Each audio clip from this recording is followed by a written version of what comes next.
안녕하세요. 언제나 미시엘로입니다. 바로 이번 유형으로 들어가 보도록 할게요.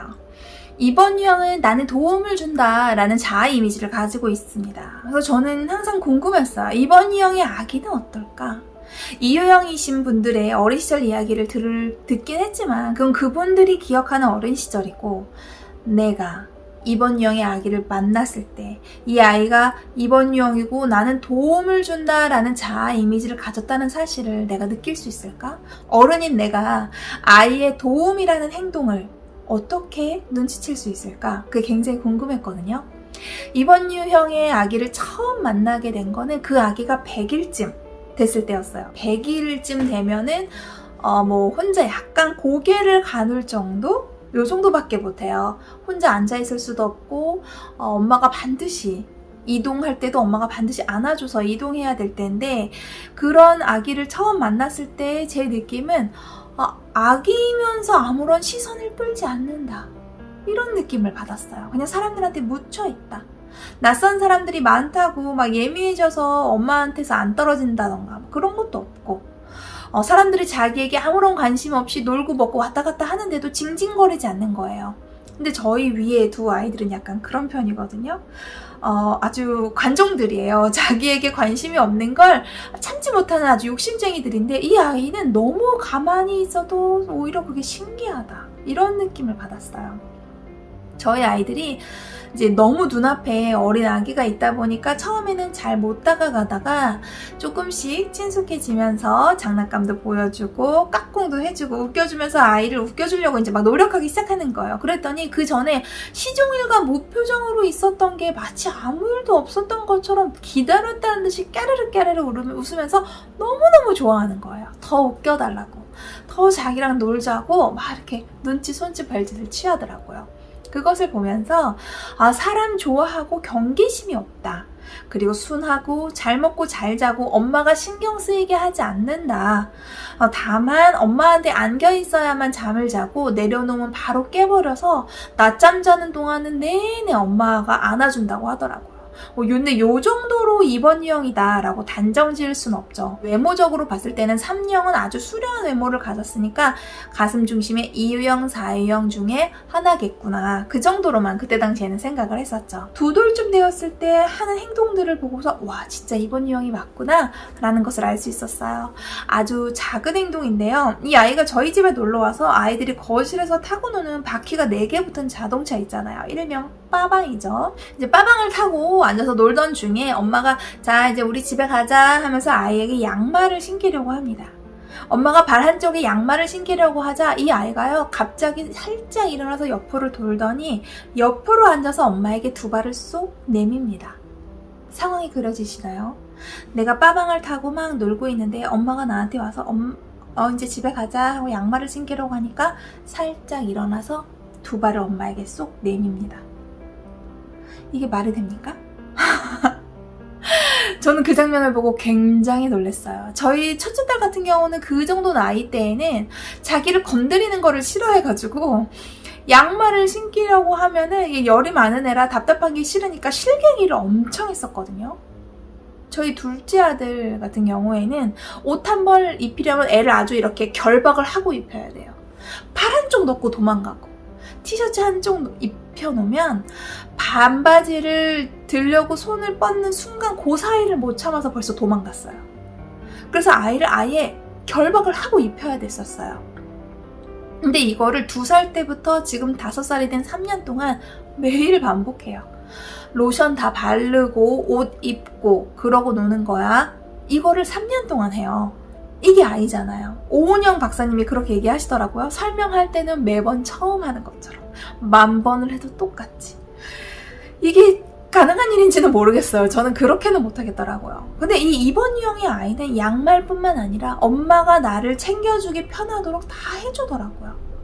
엄마 말로는 안 그런 날도 있기도 하대요. 그쵸? 아이니까 안 그런 날이 있어야죠. 그게 너무 당연하고요. 하지만 이 아이는 엄마를 도와줌으로써 사랑을 얻고 있구나 라는 것이 느껴지면서 이번 유형이 맞구나 하고 알아차렸어요. 장중심도 사람 좋아하고 노는 거 좋아하고 낯가림 없지만 이들은 아주 어린아이일 때부터 나를 드러내려는 행동들을 해요. 일단 몸집이 상당하고 외모도 좀 한마게 생겼고 목소리도 아주 우렁차기 때문에 나를 드러내면서 내가 여기 있다고 표출하거든요. 가슴 중심의 아이들은 아주 어릴 때부터 나를 드러내기보다는 상대방을 관찰하고 배려해 주려는 행동과 표정이 훨씬 더 많다는 거죠. 어른인 가슴 중심의 사람들은 더 심해지고요. 3살 버릇? 여든 가니까요. 이 아이는 지금 2돌 반 정도 되었는데 엄마가 주방에서 요리를 하려고 하면 주방 옆에 자기 전용 발판이 있더라고요. 그걸 딱 끌어와요. 그래서 엄마 옆에 딱 올라서서 엄마가 뭐 지지고 볶고 하려고 하잖아요. 그러면 옆에 도마에 채 썰어 놓은 채소를 싹 건네주더라고요. 굉장히 능숙해요. 뭐 그걸 쏟거나 억지로 뒤집어 엎으려고 하거나 하는 게 아니라 그냥 싹 꺼내서 엄마한테 딱 전달해 주는 거예요. 엄마가 하는 거 열심히 옆에서 관심 있게 지켜보고요. 도와주고 싶어 해요. 물론 엄마 입장에서는 방해하지 말고 가서 놀아 라고 끊임없이 얘기하죠. 하지만 이 아이는 내가 도와주어야만 사랑받을 수 있다는 생존 본능을 갖고 있잖아요. 그렇다 보니까 엄마 옆에 더 자주 붙어서 엄마를 관찰하고 엄마의 필요를 채워주려고 해요. 저희 아이들 중에 아무도 채 썰어놓은 그 채소가 올려진 도마를 저한테 건네주려고 하는 아이는 없었어요. 아무도 그런 생각을 하지도 않고 관심도 없어요. 또 이 아이는 식탁에 앉아서 식사가 끝날 때까지 일어서지 않고 다 먹더라고요. 물론 엄마가 그렇게 지도했겠지만 그걸 지키는 아이가 몇이나 돼요. 어릴 때는 더 움직이고 싶어하고 돌아다니죠. 하지만 가슴 중심의 아이들은 엄마가 지도하는 걸 웬만하면 거스르지 않아요. 또 이 아이는 장난감을 아주 잘 빌려주더라고요. 빌려줄래? 잠깐만 갖고 놀고 다시 돌려놓을게 하고 다정하게 얘기하면 웃으면서 빌려줘요. 빌려주면 또 칭찬받잖아요? 그거를 즐기더라고요. 머리 중심의 아이들은 너 거 내 거 구분이 확실하고 장 중심의 아이들은 내 거는 내 거, 너 것도 내 거 이런 게 있거든요. 다른 아이들은 보통 내 것을 아무리 친한 친구지만 빌려주는 거 같이 함께 네 놀잇감을 공유하는 거 굉장히 어려워해요. 그런데 가슴 중심의 아이들은 내 것이지만 빌려주기 싫지만 상대방의 부탁을 들어주더라고요. 일단은 장난감보다는 사람에 대한 애정이 더 욕심이 있기 때문이고 또 제가 본 이 이번 유형의 아이는 사회적 본능의 아이이기 때문에 대외적인 이미지에 더 많이 신경을 쓰니까 자기 보존 본능이나 개인적 본능의 아이보다는 더 신경을 많이 쓰는 아이이니까 더 친절하게 자기 것을 내어주었는지도 모르겠어요. 이번 유형은 언제나 도움을 주는 사람이라는 자아 이미지에 얽혀있기 때문에 부탁을 거절하지 못한다 라는 것이 있는데 그런 부분이 아주 어린아이일 때부터 해당되더라고요.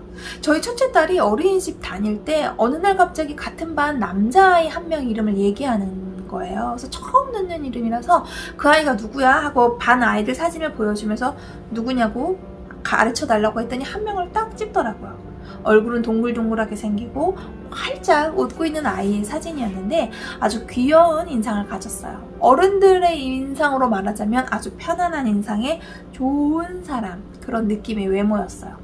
저희 딸이 남자아이들에게 크다 관심이 없는 아이라서 이 아이랑 친해졌어? 라고 물어봤더니 자기는 남자아이들 중에 그 아이랑만 논다는 거예요. 다른 애들은 괴롭히고 뺏고 그래서 싫은데 그 아이는 안 그런다는 거죠.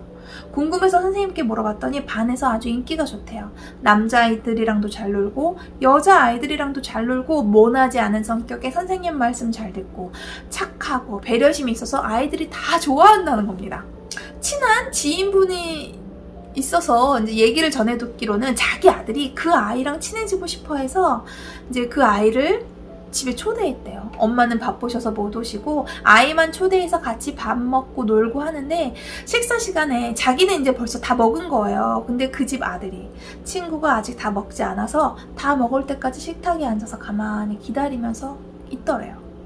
근데 떡갈비를 너무너무 좋아하길래 떡갈비 좋아해? 라고 물어봤더니 네, 저는 반찬 중에 떡갈비를 가장 좋아해요. 저희 엄마는 요리를 정말 잘하시거든요. 그래서 제가 좋아하는 떡갈비를 자주 해주시는데 저는 그 떡갈비를 정말 좋아해요. 정말 맛있어요. 이렇게 엄마 칭찬을 하더래요. 그러면서 식탁에 남은 그 남은 떡갈비를 이렇게 쳐다보는데 더 먹고 싶은데 아직 자기 친구가 밥을 다 못 먹은 상태니까 안절부절 못하면서 기다리는 거예요. 그래서 이제 그 초대한 엄마가 떡갈비 좋아하면 먹어도 돼. 괜찮아 먹어. 그랬더니 아니에요. 이러면서 웃더래요. 그러면서 이제 그 아이가 물어보는 거 친구한테. 너 떡갈비 좋아해? 그랬더니 그 친구 아니 난 안 먹어도 돼. 그러면서 다 먹고 휙 나가버렸대요. 그랬더니 그제서야 떡갈비 하나를 다 먹고 그 집 엄마한테 물어보는 거죠. 저 이제 다 먹었는데 일어나서 놀아도 돼요? 그래, 일어나서 놀아, 괜찮아.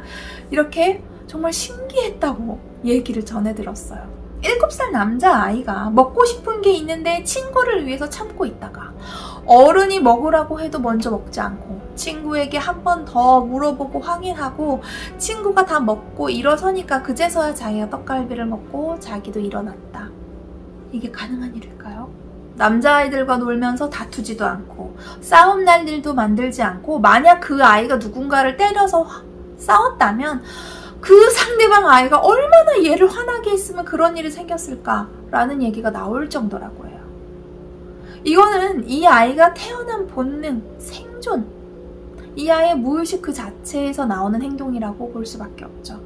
이번 유형은 칭찬을 잘합니다. 상대방의 좋은 점들을 금방 캐치해서 칭찬 세례를 해주죠. 상대방에게 칭찬으로 기분을 좋게 하고 감정에 공감하고 위로하고 용기를 주는 것. 그리고 이 모든 것들을 도움을 주면서 살아가는 것이 이들의 살아가는 방법 중에 하나거든요. 어린아이지만 엄마의 요리를 칭찬하고 처음 만나는 어른 앞에서도 낯가리지 않고 얘기할 수 있고 선생님 말씀 잘 듣고 친구들 사이에서도 트러블이 잘 나지 않는 잘 웃고 배려심 많은 친구, 바로 이번 유형입니다.